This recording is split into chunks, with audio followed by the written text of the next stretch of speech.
মুসারে আল্লাহরে জিগাইবানি, আমি গরিব মানুষ, আমি ভালো কিছু কিনতে পারি না, ছেলে মেয়েকে ভালো কিছু খাওয়াইতে পারি না, ভাঙ্গা ঘর, এত গরিব, ভালো করে ঘর বানাইতে পারি না।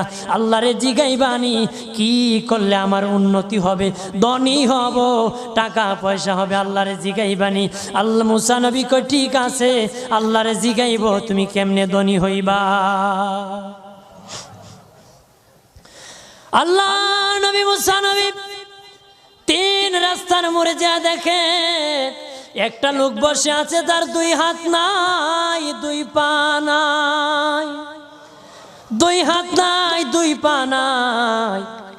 ওই লোক ডাক দিয়া কয়, মুসা রে, জীবনে কোনোদিন নিজে হাঁটতে পারি নাই, নিজ হাতে খেতে পারি নাই, কেউ খাওয়াইলে খাই, নতুবা উপবাস থাকি, বৃষ্টি আসলে ভিজি, সেখানে আমি আবার